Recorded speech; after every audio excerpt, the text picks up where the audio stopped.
Matthew, so sorry. I love technology a whole bunch until it doesn't work. But you were talking about what's next, and you mentioned a few things about NBA, NFL, maybe some freelance stuff and other things. You want to finish that thought out?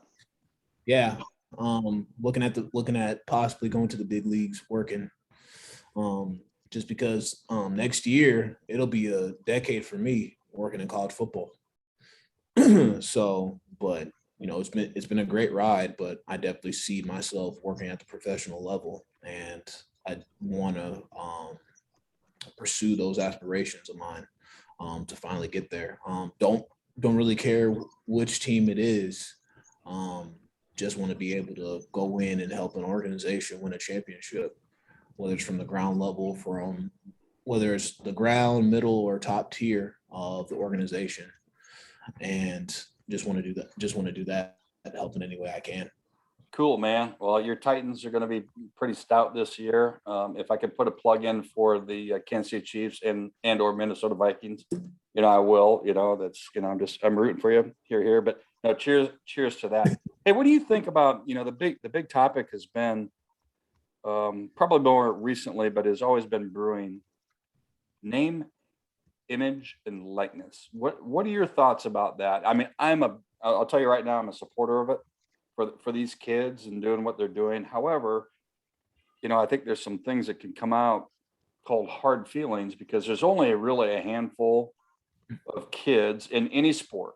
Caitlin Clark at Iowa, Yes. phenomenal basketball player, one of the best in the United States. Yes, for sure. She'll make more than 99% probably of the fellows in football, just because she's Caitlin, right? She's great. But what are your thoughts about NIL? I think it's great. Awesome idea. I'm glad the NCAA finally came to their senses and approved it. These kids, they put in a lot of time. You think I put in a lot of time? They put their bodies on the line every day. Plus, they have to be in meetings. Plus, they have to do this. Plus, they have to do that. So it's just a never-ending process for them. So I'm glad they're able to finally cash in on maybe maybe it's not their name. Maybe it's their artwork. Maybe they can sing. Maybe it's music. I mean, this is the Music City. This is Nashville. So if they can sing or they want to get into like music operations, anything or entertainment, they can do that all right here. We have it in our backyard. And we have a lot of Vanderbilt alum that are in that industry. So, but these kids, Caitlin Clark, who else? Tyler Goodson at Iowa. That's another big name. I'm trying to think of anybody else. Jack Linda Baum. He's probably going to be a unanimous All-American. He's going to be on that All-American wall in that facility. So definitely it's a great thing. I think it's a wonderful thing for them. It's going to be interesting to see how things go with that and how the process goes going forward and I'm going to pay attention to it, and I'm glad they're getting paid, but also kind of looking at like support staff in a sense to see what the reciprocation is for support staff, because sometimes we're ignored and we work a thankless job, and that's fine. I just want to see what happens and how support staff will be taken care of, because you guys both follow sports. You know how much these coaches and these players get paid at the pro level and at the college level. So Yep, absolutely. That might be a niche for you, by the way. That's why I brought it up. It was one of the things I definitely wanted to bring up. I thought I would understand your opinion and agree with it 100%. My fear is, I dial the clock back a long way when I was 18 years old. I just hope they're getting good direction. I see some of the schools, and I reference Iowa, and they put a program together for these kids to be able. It's a class, yes, so they could go to. It'd be an awesome class for any kid. Yeah, actually, it'd be for any kid.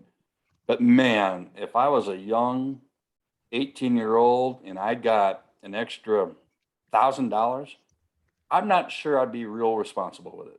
JT, how about you? At that age, no. I would not have been the best person to trust with that kind of money. Yeah, right on. But now, Matthew, maybe that's an opportunity for you down the road, or maybe sooner rather than later. You mentioned T Good and and some of the folks that you're familiar with back at Iowa, but you're forming relationships now at Vandy and throughout the SEC. But I'm happy for the kids. I really am. And to the average Yeah, fan, they don't definitely. understand how much time, and maybe explain that just a touch, how much time an average student athlete, I don't care what program it's in, they're all working their tails off, right? Why don't you Right. explain that? So what fans need to understand is when they sign their letter of intent to come to their respective universities, colleges, whatever, to play a sport, they're coming into a situation where they're either helping to keep the tradition going and winning, or they're starting a new rebuild process, just because it's about winning. That's what sports are about. There's a winner and a loser, but you want to be on the winning side of things. And these kids come in, and in my realm, what I've seen, these kids come in, they're great in high school, but they come in, they're small. They got to gain weight. They got to go to class. They got to get some sleep. They got to follow a diet. If they need to cut weight, they need to do the whole thing. So it's a lot, and they put a lot of time into it. Plus academics, you got to go to class, test, study groups. You got to go to study hall. You're required for your first couple of years, unless you have a certain GPA. It's a lot as a student athlete. It's a lot of commitment just to during the week to go out on a Saturday or Tuesday, Monday night to go play on the hardwood, go play on the diamond. There's a lot of stuff going on. That's why mental health is important. Mental health is really important now. And I hope that, I know Iowa has a program in place. Duquesne has a program in place. I think they just hired a guy to be an NIL coach, and he's the only one in the country right now. Duquesne University in Pittsburgh. He's the only one right now. But I'm sure more. You're spot on with that. And now that you bring that up, and before we close, mental health, you know what? It's great to be able to hear people talk about it today, because shucks, 5 years ago, it was almost considered a weakness, Yeah. and people, they didn't want to bring it up. But man, as we've seen it, and kudos to our men and women athletes out there that have brought that up. But you've seen it firsthand. Yes. You get to know these athletes and coaches, right? Get to know them firsthand. You want to just touch on that before we exit? Well, I know for me, one of the benefits that I took advantage of the most at the University of Iowa with my benefits package was the 100% coverage for mental health. When I got to Iowa, I was not really in a good place. And I was glad I was able to find a therapist by the name of Ann Berkson. I saw her every week for a year, and I didn't have to pay one dime. And I felt like, and people think it's scary, talking I don't want to talk to a shrink, I don't want to talk to that. I feel like I was talking to a friend that wanted to help me get through, try to talk me through my, what my concerns were, what my worries were. That's what I'm glad I was able to go vent to somebody outside of a family member. I know people use people talk to their family members, things like that, but they're not mental health experts. You got to go talk. You really have to go talk to somebody that they're educated on the subject, because it's important that, your feelings are valid. Everybody's feelings are valid. What we saw in 2020 from the shooting in Georgia, that young man in Georgia, Breonna Taylor, George Floyd. I've been to the square twice in the past year. The election and what happened back in January at the White House. That's a lot of strain on a lot of people. And especially during the pandemic, people didn't have jobs. People were worried about being evicted. People at the very top of companies and corporations, they didn't feel that pain. I felt that pain, and I feel the pain of others when they're going through stuff like that. But, it comes down to their mental isn't going to be the same. And that's why I encourage people, go find somebody. There's programs out there, and anybody watching this podcast, when they can reach out to you, feel free to reach out to me. I'm sure you'll share my info, Brett, on how they can find me, how they can reach me, but reach out to me about it. just, it's very vital. It's very important. This is the most balanced out I've been mentally, probably in the last 5 years. That's awesome, man. I'm not ashamed to say that. No, and that's awesome. I'm so glad that you brought that up. I know JT and I both, when it comes to those situations or those issues, we're not afraid to talk about them one bit. And we all have friends and family that could be at one point or time, well, 100% are struggling with something, right? And I think you gave some great advice. JT? Yeah, I heard a statistic the other day that like half of Americans are struggling with some kind of mental health issue. And it's just so interesting because, your mindset, your psychology impacts everything, your quality of life. Yeah.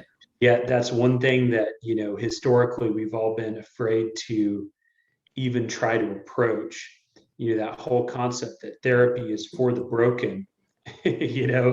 If you're, would you only take your car in, once it stops, working altogether, or are you going to actually maintain it?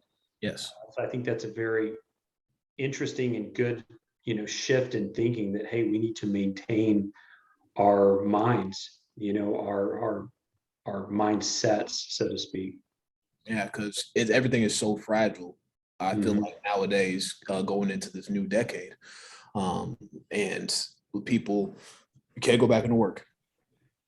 You got to wear a mask everywhere. And now especially big thank you to those who work in healthcare, doctors, nurses, the whole nine. Big thank you to you guys. I can't imagine what they see and what they go through on a daily basis from the past year till now, especially with this new Delta variant in place. Cities are going back to mask mandates. I'm definitely praying that, it does not affect athletics any more than it has to, because the way athletics, how people eat, are those ticket sales. And, I was on the back end of that last year. Fortunate I was able to be retained, but, it's rough. It's rough when, you don't have any people in the stands or anything of that nature. But, mental health, we have to maintain it. Everybody should maintain it. If, I feel like it should be a requirement if somebody's really not their best mentally, they should be allowed to at least go home. So, Right. get around that issue, or take the time you need. I know when a funeral or something happens to a family member, that should be the case, but I feel like mental health should be the case as well. Matthew, I'm so glad we had a break in the action with my internet stuff, because you brought up not only did we go to the NIL, but mental health. And I think it takes more strength to be able to talk about that openly as these athletes do today. It takes more strength just to mention it. But the positive impact they have on others is unbelievably good. It's like kindness, passing on kindness, Yes. Well, I appreciate you bringing that up. And again, I apologize to the listeners for a little bit of break, and appreciate both of your patience. So Matthew, where can we find you on social media?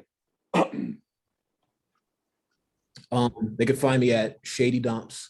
That's Twitter, Instagram, TikTok.